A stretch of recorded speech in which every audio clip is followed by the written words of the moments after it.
Bienvenidas, bienvenidos, bienvenidos todos a este programa que tanto nos gusta en la barra de opinión que hay de lunes a viernes de 10 de la noche a 11 aquí en la señal de Jalisco TV.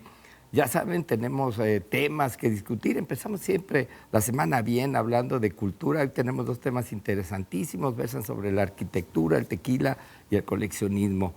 Ya saben, tenemos espacios de comunicación, @Jalisco TV, @Noti Jalisco TV. Estamos en la señal abierta del 17.1 del Sistema Jalisciense de Radio y Televisión y también en todos los sistemas de televisión por paga. Así es que bienvenidos a este programa que tanto nos gusta. Todos tenemos una opinión. Buenas noches.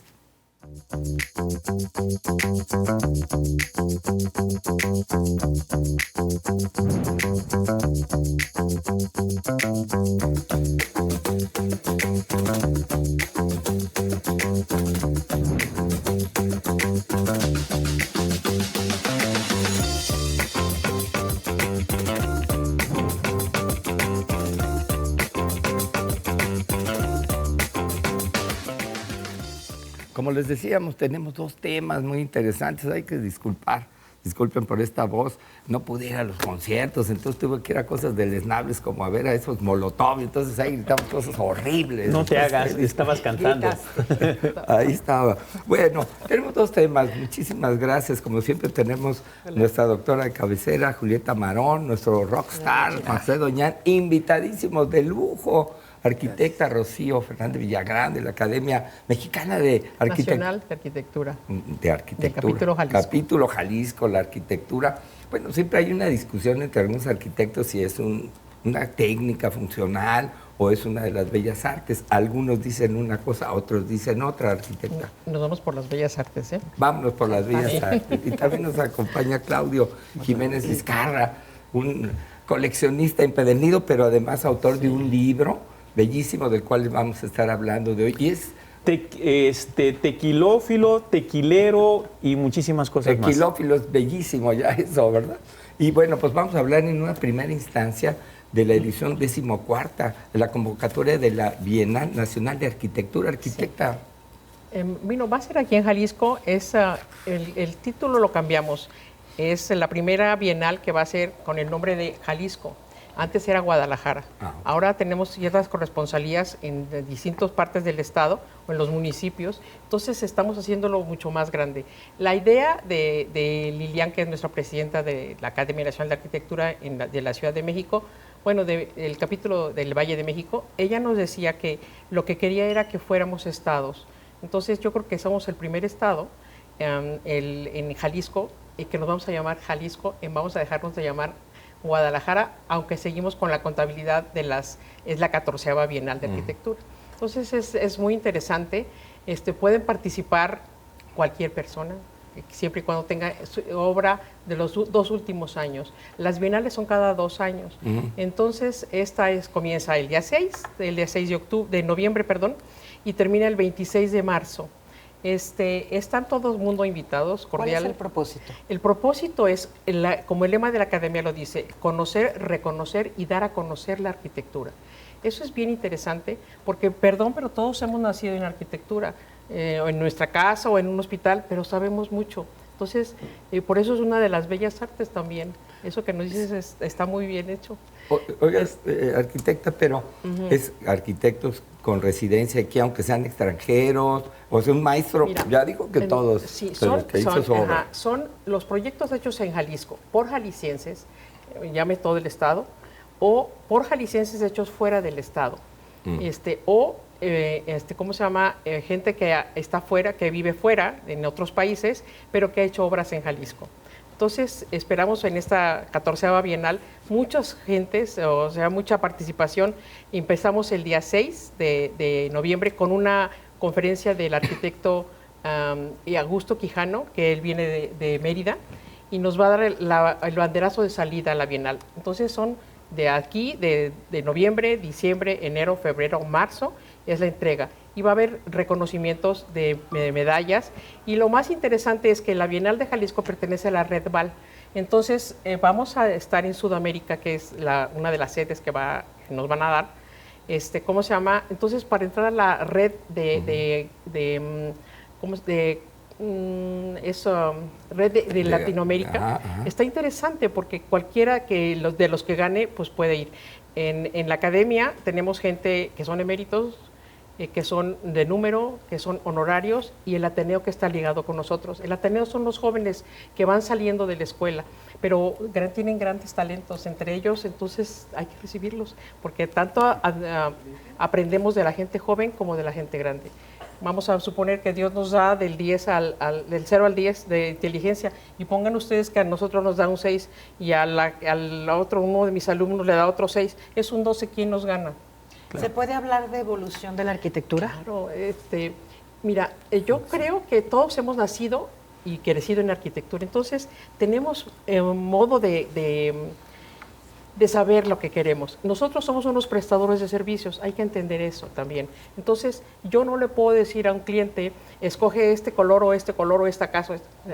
Entonces, lo que yo debo hacer es mi modo de pensar, llevarte por el camino que sea correcto a la evolución de la arquitectura, no dejarte en donde te encontramos. Para una precisión sobre la convocatoria, sí. ¿Se necesita ser arquitectos titulados? Sí. Arquitecto titulado, tenemos también parte de los académicos honorarios, que son gente que no está titulada o que por alguna cosa no se dedica a la arquitectura, pero que están dentro de la rama de la arquitectura. Que ya han hecho una carrera, digamos. Exactamente. Hay gente que ha sido, que ha trabajado en despachos muy famosos, entonces, pues adelante, ¿no? ¿Y dónde tendrán que dirigir sus...? Bueno, las invitaciones, los invitamos el próximo día 6, que es jueves, en la tarde, a las 7:30, la conferencia de este señor que viene de... ¿En qué lugar, perdón? En la UDG, en la biblioteca Juan José Arriola de la UDG. Nos dieron lugar ahí porque somos muchos y ahí va a ser la exposición de las obras a partir del día 15 del mes de marzo del año que entra. Entonces, ahí va a ser la conferencia para que nos den la salida, y entonces tenemos un jurado que es internacional, y entonces pertenecer a todas esas cosas pues vale la pena.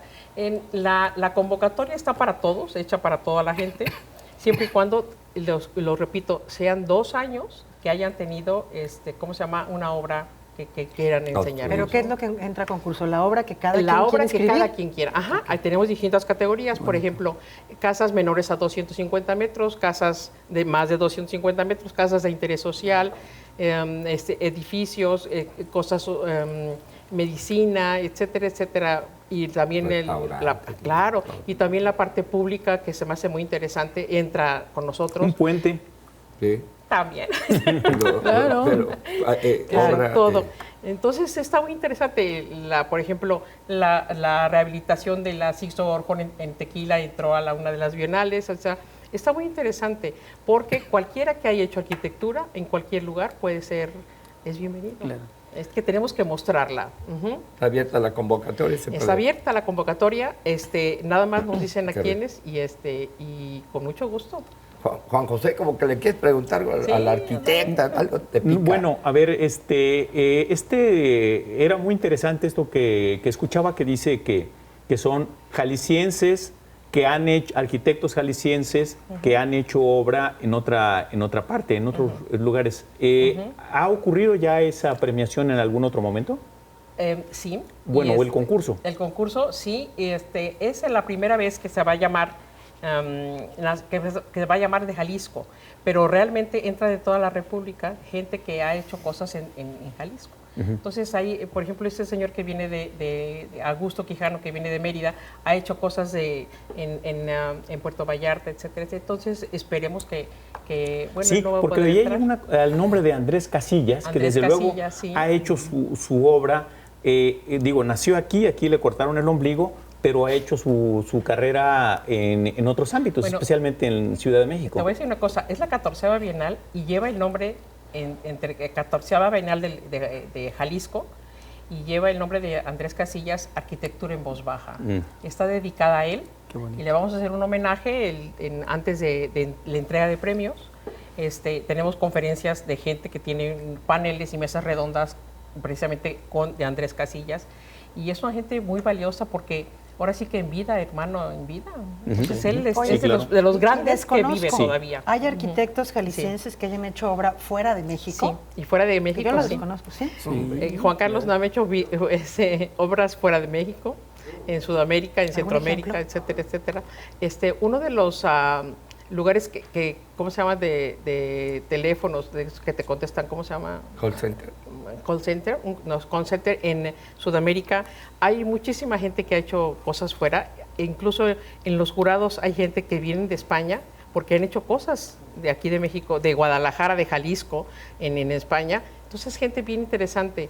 Yo creo que de todos tenemos que aprender. Como yo les digo a mis alumnos, les digo, el mundo no acaba aquí en Tlaquepaque, acaba un poquito más para allá. Vamos allá en Iztapalapa. Más allá del periférico. Sí, No, sí. bueno, pues los interesados, los arquitectos, los que conozcan a esos arquitectos. Yo conocí hace tiempo a un arquitecto que hacía obras magníficas en Dubái, o sea, unas obras Sí. que yo dije, pues había dinero, ¿no? Pues Pero sí. Claro. entonces avísenle esto, revisen Claro. la página de la Academia Mexicana de Arquitectura Jalisco. Academia su Nacional de Arquitectura de Academia Jalisco. Nacional. Capítulo Jalisco. Capítulo Jalisco, Capítulo para Jalisco. que enteren las reglas de esta. Y están todas las convocatoria. reglas de toda la Bienal, ahí están. Y quién puede meterse y quién no, etcétera, etcétera. Muy bien, pues sí, hay grandes obras, tierra de grandes arquitectos, Díaz Morales, Ursúa, de los consagrados. Ahorita que Barragán. hablabas de tequila. Gómez Vázquez. No, y Bueno, y de recientemente cómo se llama, fallecido y Gómez Vázquez. decían del tequila. González Cortázar. Decía lo que decía el arquitecto Díaz Morales, decía, una no es ninguna, y como dos es media, y como algo así. Decía una que una- de Calazón, una- decía una y creo otra. que- no es ninguna. Bueno, le he Dos escuchado es una. varias y ya vamos entrando un poco acercándonos Al al otro tema. tequila, que decía que nunca menos de 2 Ah, sí. ni más de 5. Exactamente. Eso le atribuían a Díaz Morales, A lo Díaz cual Morales. habla De su buen de que era gusto. de alto vuelo. No, y bueno, yo me deja acuerdo. de harto vuelo, tenía ahí siempre. Su caballito. llanta de refacción. Sí. Bueno, No, vamos a hacer aquello la de pausa para todo y ya mezcal. regresamos porque tenemos mucho de qué hablar.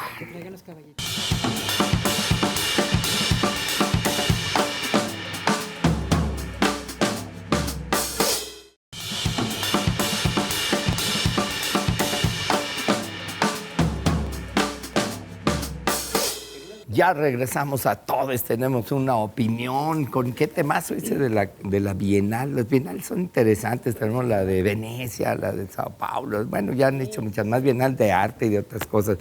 Pero, arquitecta, ¿qué tal si hablamos de este tema que empezaste a esbozar, que es el tequila? Qué bueno que esté con nosotros. Muchísimas Muchas gracias. gracias. Muchas gracias. Una Que nos autoridad. Una autoridad No, no, en bueno. muchísimas cosas. Es- Gracias por muchas gracias, acompañarnos, sí. por favor. Háblanos Bueno, ¿por qué quieres empezar? ¿Por el tequila, por tu libro o qué tema Pues te gusta? déjame decirte, me gustaría por mi libro. Vámonos por ahí. ¿Por qué? Porque a veces pasan cosas curiosas, ¿sí? Hay circunstancias que te hacen tan cercanas las cosas, tan cotidianas, que dejas de considerarlas. En mi casa había cotidianeidad sobre el tequila. ¿Por qué? Porque siempre porque siempre estuvimos ahí, ¿sí? Pero no te das cuenta hasta que hay alguien que llega y te dice, ¿y por qué eres tequilero? Y dices tú, ¿y por qué soy tequilero? ¿O por qué, qué pasa? ¿De dónde viene eso? Y eso me empezó a motivar, porque siempre que he escrito, desde que empecé a publicar cosas hace más de 50 años, eran siempre encaminadas a traer la verdad. Porque es muy fácil mentir, ¿sí? Y esas mentiras se convierten en verdades. Entonces me empezó a llamar la atención de qué pasaba, qué había pasado en mi casa, por qué había eso, por qué a mí me gustaba el olor del fermento, del tequila, además porque me había criado en eso, ¿sí? Pero ya era cotidiano, ¿sí? Entonces soy investigador, siempre lo he sido. ¿Qué pasó? ¿Qué es esto?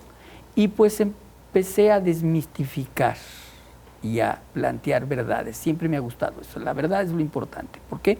Porque lamentablemente nuestro pasado histórico lo que muestra es cómo nos han llevado a la pérdida de la memoria, ¿sí? Y eso ha sido desastroso, ¿sí? Ha creado una problemática grave la pérdida de la memoria, ¿sí? Decidí escribir, investigar a fondo sobre el tema y empecé a hacerlo. pequeñas monografías sobre la temática de cuál era el origen, y eran unos orígenes totalmente falsos. Aquello de que el Marqués de Altamira y Cuisillos inventaron un señor padre del tequila hasta con Marqués. Sí, y le inventaron pinturas y con chambergo como si fuera del siglo XVI, cuando era un señor que llegó a Nueva Galicia, a Guadalajara, hasta principios del XVIII, cuando ya habían sucedido muchas cosas que nadie quería reconocer. Yo lo atribuyo eso a que pues era más elegante tener un padre español, noble, que reconocerlo como una bebida de indígenas, ¿sí? Que se estaba vendiendo en Guadalajara desde 1635 y tal vez antes, y que inventó un presidente de la audiencia que se vendiera, no fabricar, en estanco, porque producía dinero. Entonces empecé a escarbar aquello y a desmitificar y escribir sobre esa desmitificación. Fíjate, me llama la atención que mencionaste indígena, Claudio, porque en la ojeada y vistazo que le he echado al libro, no puedo decir que lo he leído porque es así. Así de ancho. Hablas de que viene desde, que tiene orígenes prehispánicos. Claro. Yo sostengo la destilación prehispánica. Fíjate, yo ignoraba ese origen. Mira, no es que yo la sostenga, pero la UNAM hace unos meses demostró física y químicamente que se destilaba prehispánicamente. Y todo lo que es la cultura capacha ha demostrado que había destiladores. ¿Sí? Destiladores muy parecidos a los chinos, mongoles. ¿Sí? Entonces, lo que no hemos entendido es la evolución en el proceso de destilación. ¿Sí? ¿Por qué? Porque el proceso del que habla por Alquitara, que dice Lázaro de Arregui, es un sistema que utilizan para el orujo, y es un sistema parecidísimo a las destiladoras capachas. Y pues ya han demostrado cómo se destila con las capachas. Entonces, negarle la capacidad de desarrollo a nuestras culturas prehispánicas es terrible, es desastroso.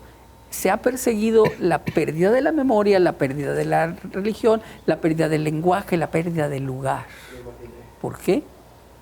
Acabo de terminar también un trabajo sobre eso, ¿sí? El levantamiento del mistón. ¿Sí? ¿Y cómo llegaste a eso? ¿A descubrir o a investigar? A investigar documentalmente. Pues los archivos. Mira, archivos? Fue muy importante el rescate del archivo de Tequila, del corregimiento de Tequila. Fue muy importante un trabajo que hizo la doctora Pilar Gutiérrez Lorenzo, ¿sí? Porque ahí están los documentos. Hay documentos que dicen que es Amatitán el principal fabricante. Sí. Y no tequila. El primero. Vino mezcal. El primero. Porque la denominación también no se llama tequila en sus orígenes, se llama vino mezcal. Es un aguardiente de una planta, ¿sí?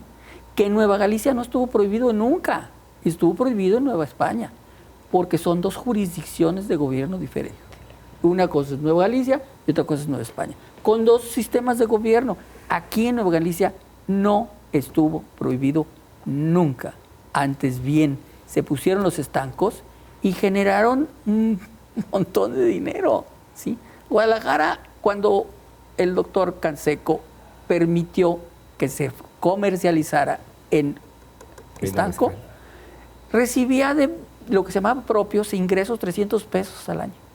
El remate del estanco de vino mezcal produjo 3,000 pesos para Guadalajara, ¿sí? Entonces, era un importante ingreso que liberaba la Real Hacienda de otros gastos. Luego sirvió para la introducción del agua. Pagar la introducción del agua de Guadalajara se pagó con los remates del estanco de vino mezcal. La conclusión del Palacio de la Audiencia, del Palacio Gobierno. Claro, también. Sí. Entonces, era un negocio importantísimo. Más aún, era además negocio de indios, porque no tenía alcabala.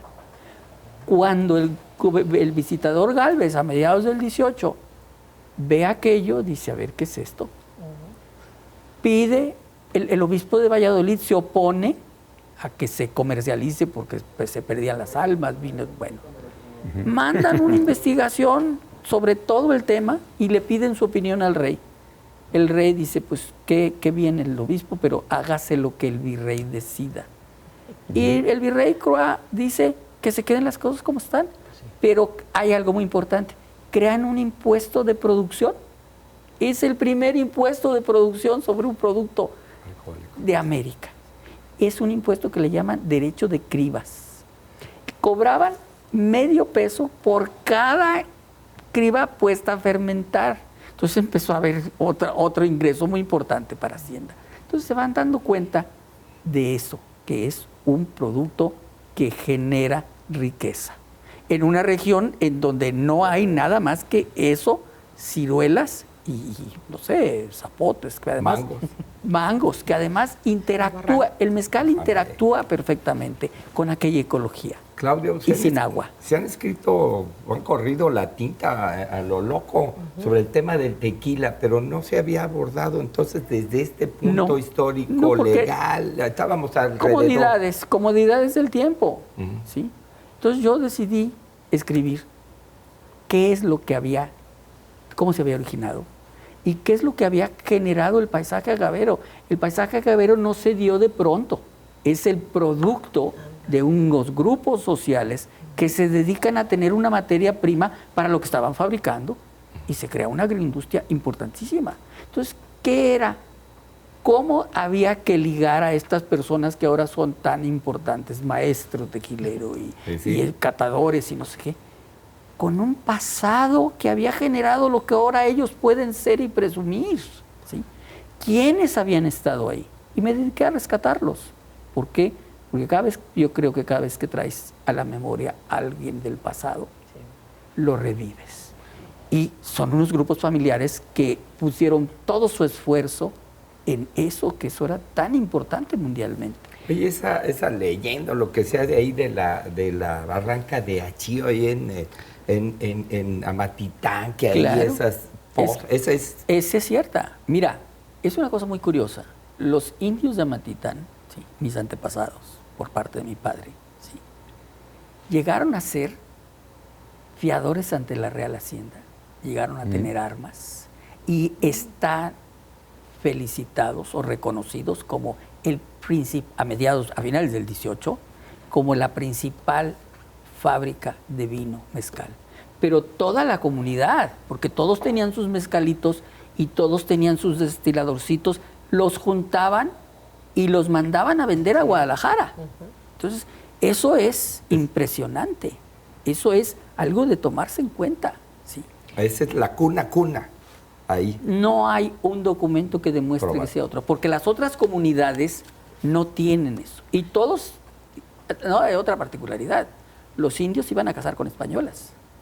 ¿Sí? ¿Por qué? Porque eran los que tenían el dinero.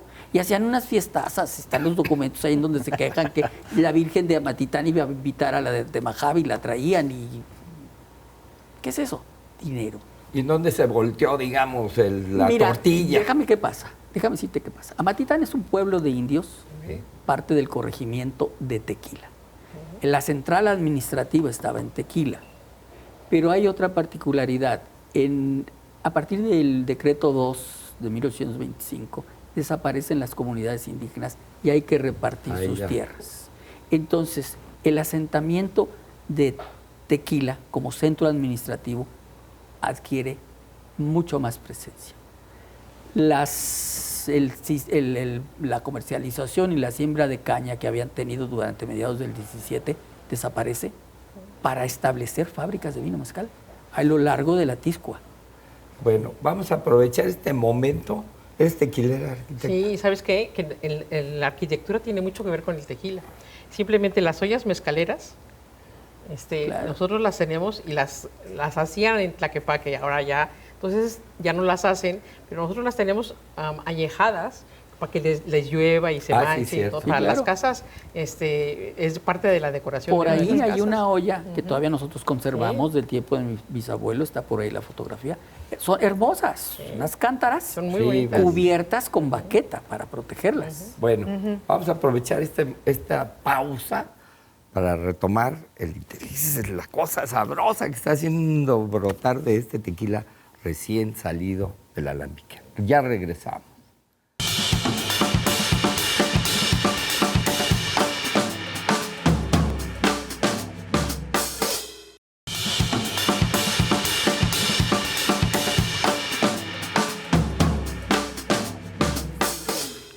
ya regresamos a Todos Tenemos una Opinión. Estamos hablando con Claudio Jiménez de este libro sensacional y de la investigación.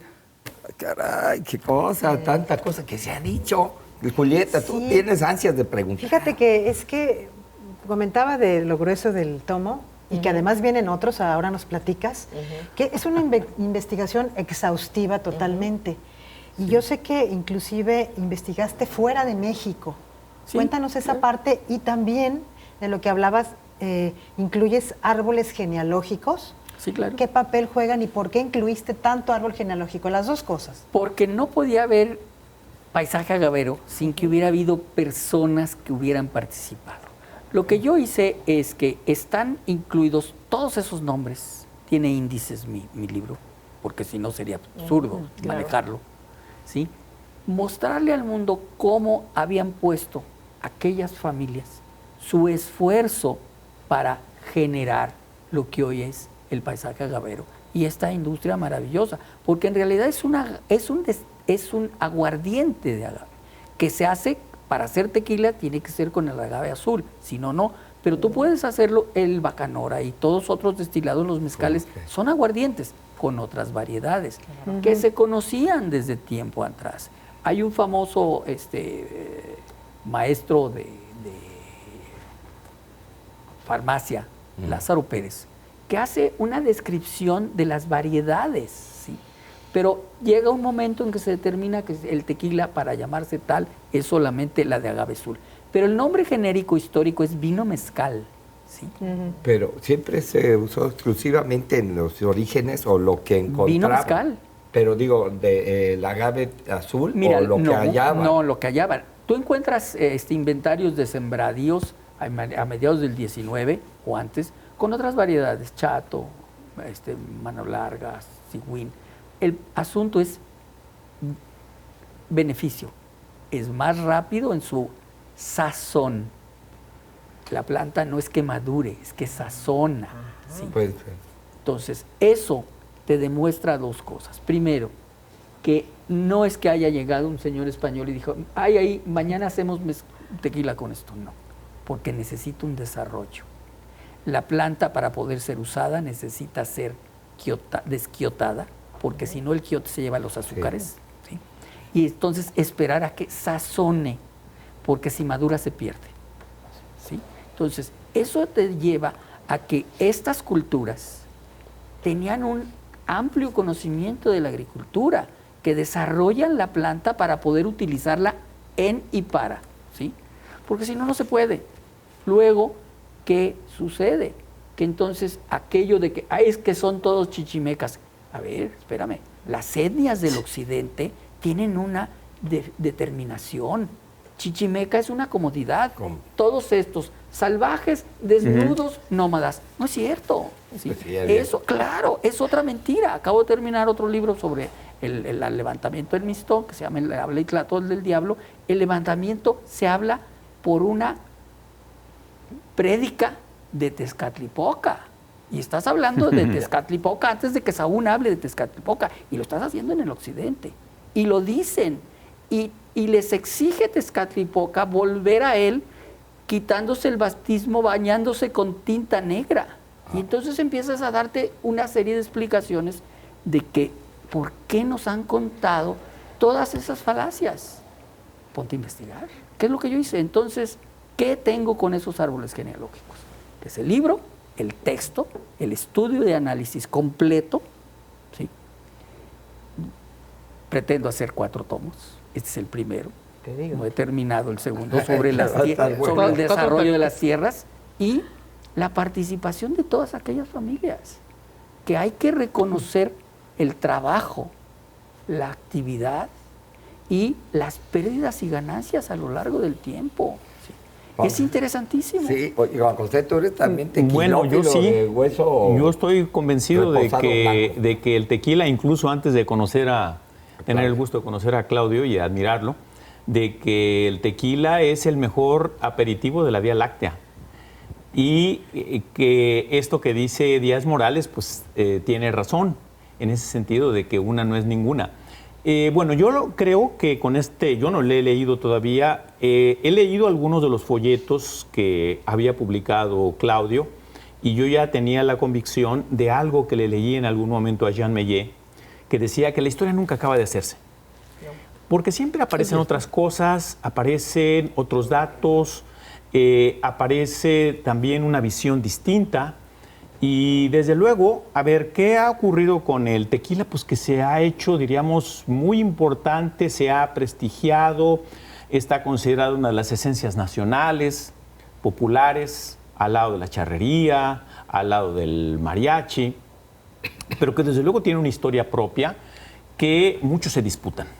Y vamos a decir, este asunto en particular de la participación de los grupos indígenas como protagonistas ya del nacimiento de este destilado, bueno, a ver, efectivamente hay más de 200 agaváceas y que el tequila se termina haciendo con uno en particular, dice Claudio, que además, creo que además parte justamente de eso, de que tiene que ser con agave azul, tequilana Weber, y que desde luego se hacen muchos otros. Además el nombre es muy bonito, aguardiente, que aunque esté frío, está ardiente. O sea, que además es un caso singular, es decir, los destilados de agave son la bebida o de los destilados que hay en el mundo que más le cuestan a la naturaleza. Sí. Es decir, ¿lleva 7 años o cuánto, Claudio? 7 años. 7 años. 7 años para estar sazón. Sazón. Sí. Y después de haberlo desquiotado, si no la pierdes la planta. Sí, tiene todo un proceso agrícola. Sí, que además de esto, decir, porque hay que pensar en lo otro, es decir, a ver, de los otros destilados, de los granos, pues vaya hasta 2 cosechas al año, del caso de la uva, pero sí le cuesta a la naturaleza. De tal manera que este trabajo, pues yo creo que está, dice Claudio, que es apenas la 4ª parte.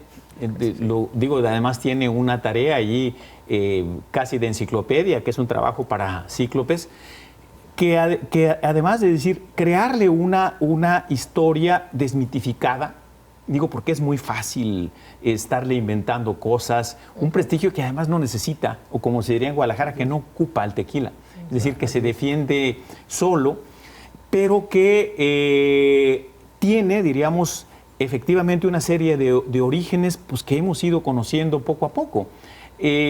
Porque lo otro, a ver, que se suelen repetir errores, es decir, que es muy fácil volver a citar datos equivocados y estar insistiendo en esto cuando, bueno, pues Claudio ha ido a las fuentes originales, que son estos archivos de los que se mencionan. Algunos están en México, otros están en otra parte, hay testimonios históricos. El caso que mencionó Claudio ya de Lázaro de Arregui, de don Domingo Lázaro de Arregui, que hablan ya de esta bebida que era apreciada. Es decir, a ver, no solamente por las élites, sino que tenía sentido para esas comunidades que la empleaban, más allá del fermento que es el pulque, de que este proceso ya sofisticado, ya con una suerte de cocción, que hace esta bebida, diríamos, un milagro que todo mundo celebra y comparte. Es decir, que son de altísima calidad y que pues necesitaba una historia como esta que está haciendo venturosamente Claudio. Y nos faltó que hablaras de tus investigaciones fuera de México, que en París y todo esto.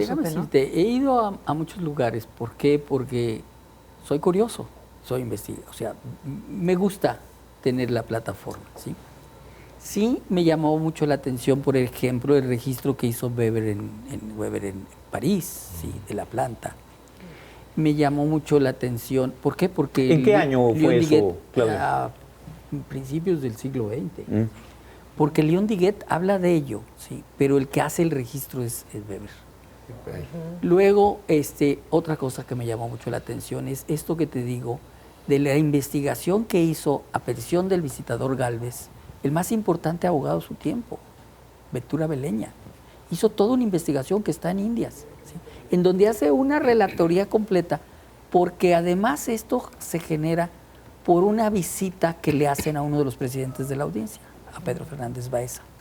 Y ahí en la visita está toda la explicación de cómo la había inventado lo de la de lo de la comercialización, el otro oidor, y cómo los habían acusado, y una serie de acusaciones que termina con un informe que pide la reina gobernadora, y le mandan decir que hay que seguirlo fabricando porque si no se perderían los indios, como si fueran a desaparecer si se deja de hacer. ¿Sí? Y los médicos dicen que es buena para la salud, y la reina gobernadora manda decir con una cédula especial que se siga haciendo, pero que se haga en estanco y que su producto sea para la introducción del agua. Es vasodilatador, ¿no? Y estás hablando de una cédula de 1673. Antes que el Marqués de Altamira y cualquier cosa de ellas, ¿sí? Se perdían almas, pero se ganaban muchas más. ¿Verdad? No, o sea, entonces, no. Entonces empieza a haber estancos por toda la jurisdicción de Nueva Galicia, y pagando y pagando y pagando por el remate, y comercializando, y la gente bebiéndoselo, por supuesto. Claudio, yo te invito a que hagas el 5º volumen, que sea grueso, pero que lo que tenga es un botellón ahí adentro, no tenga ya... ¿Cómo les llamaban? O sea, una damajuana. Una damajuana. Así, una de esas bellísima encuadernada para leer toda la noche. Vamos a hacer nuestra siguiente pausa porque hay todavía mucha tela de qué cortar. Doctora Blanco Reposado, ahorita nos dice. Te voy a decir una cosa, mi esposo, mi suegra tapatía, decía que en su casa, en el buró, siempre había una botella de tequila. Qué bonito. Porque les daban gripa, o lo que fueran desde chicos.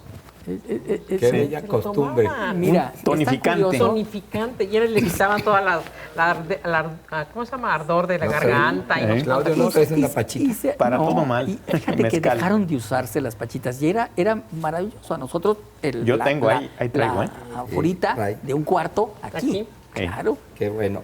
Vamos a hacer nuestra pausa, ya regresamos. Tenemos mucho que hablar con Claudio y también con Rocío. Gracias.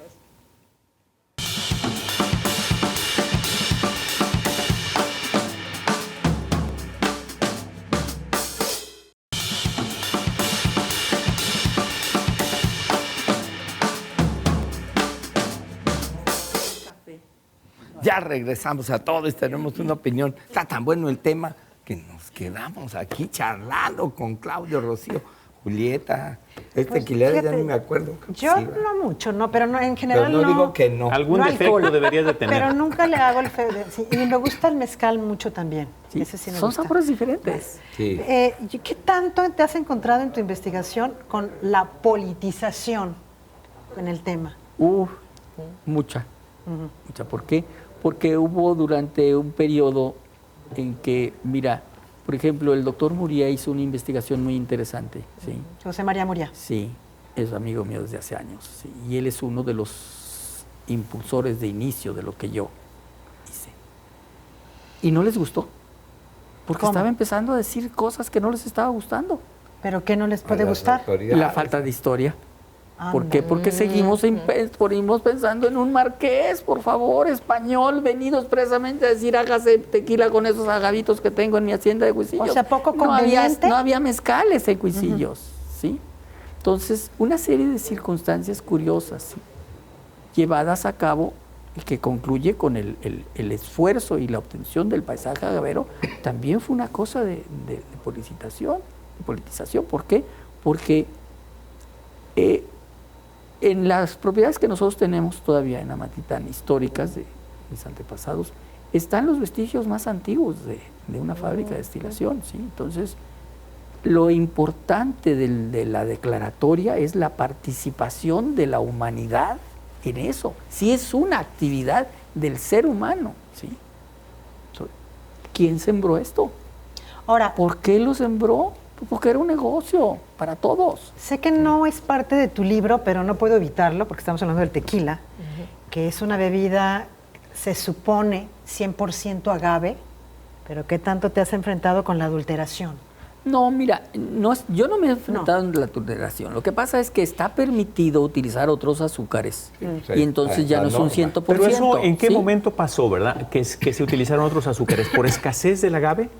Hubo escaseces de agave muy marcadas. ¿En qué sería? ¿En los años 60, 70? En los años, yo diría que en los años 80 hubo una muy marcada falta de agave y entonces eso... ¿Pero cuándo se autorizó diríamos, ¿qué es legal de estos? No, yo diría que desde siempre. ¿Sí?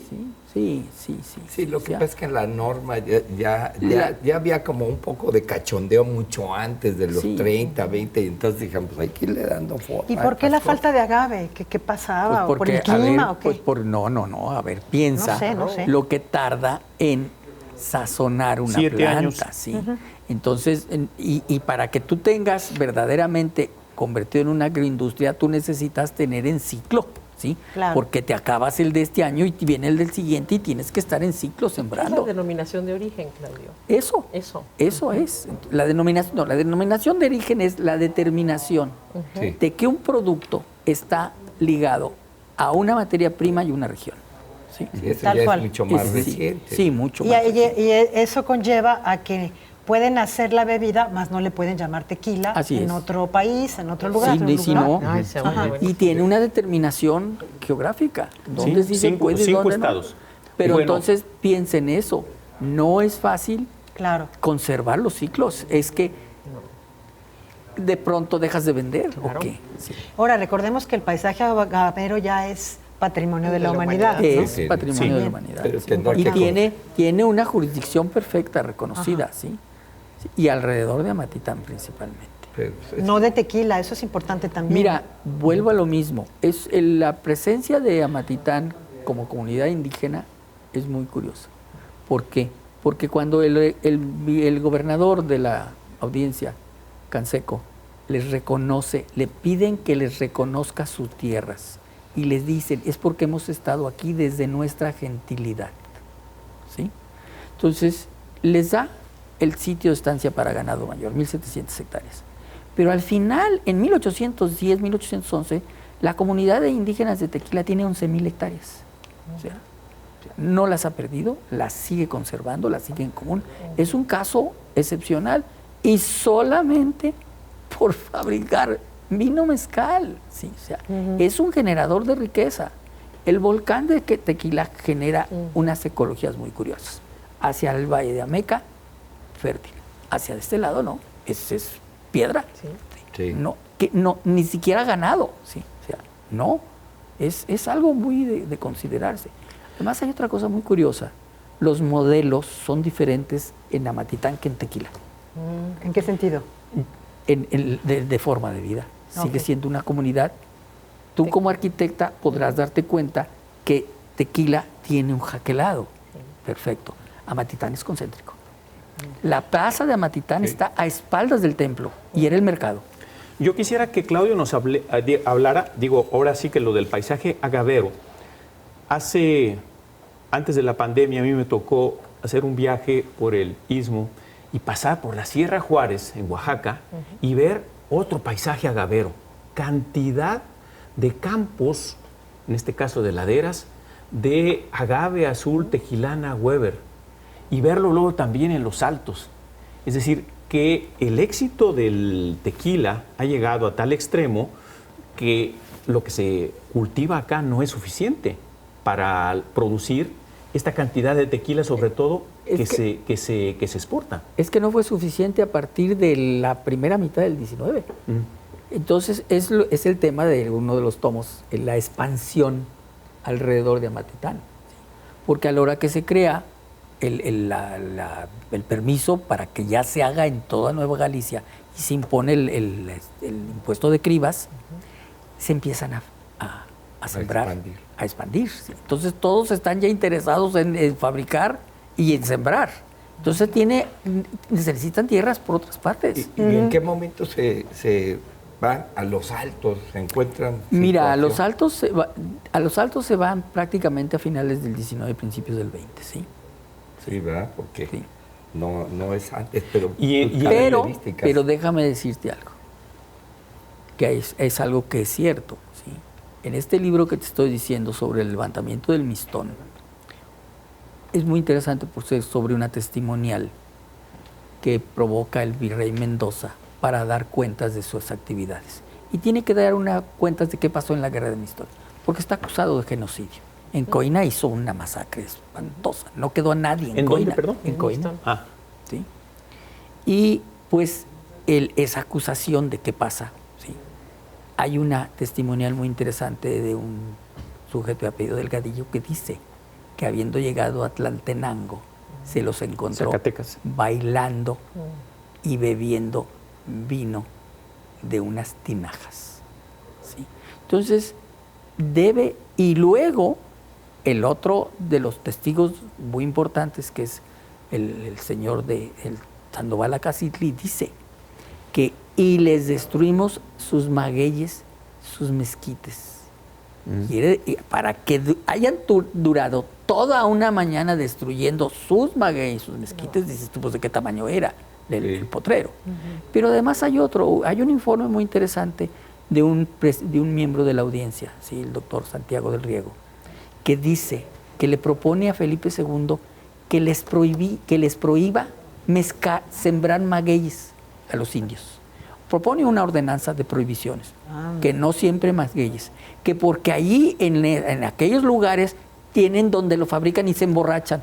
Lo curioso es que Felipe II recibe el informe y no le hace caso, no prohíbe nunca nada.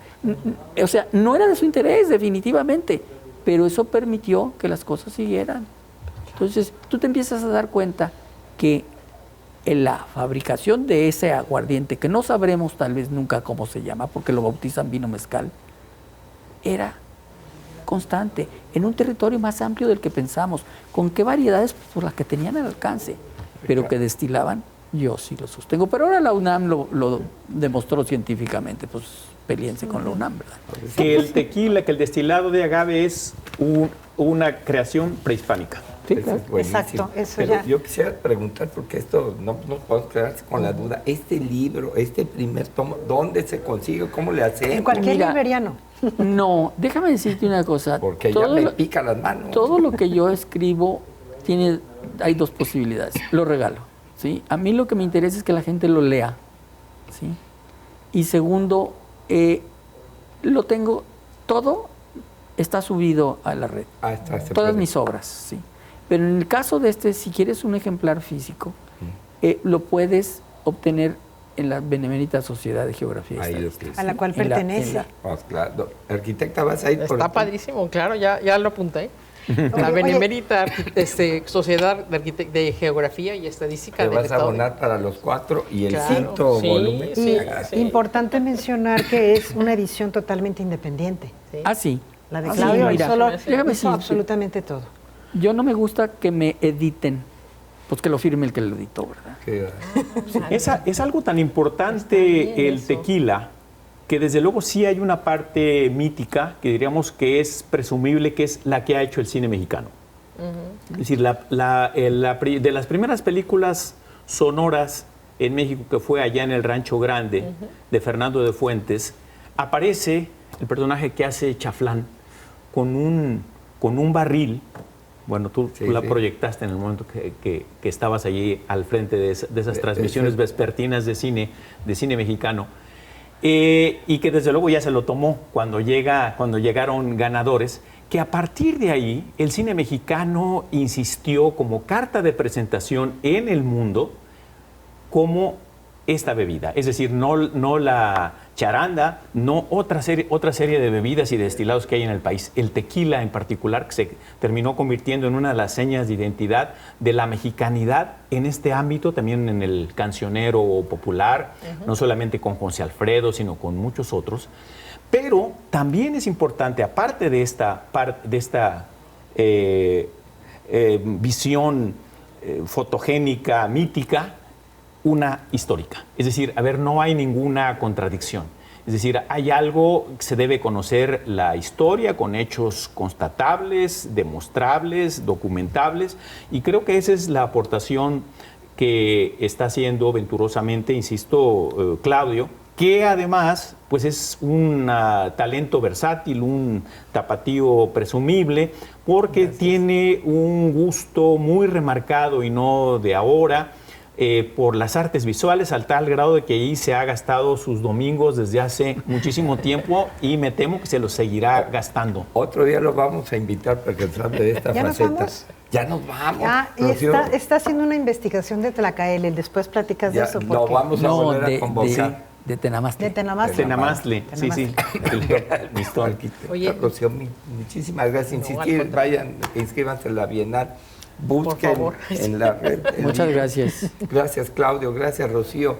Gracias. Juan José, doctora. Gracias. Híjole, qué bonito. Y la gente era bien decente en esas películas, cada quien con su botella. Sí, claro. Ya saben de qué sirven. De a medio litro. Buenas noches. No hay que compartir. No, No hay que pues sí, pero compartir. cada quien la suya. Buenas noches.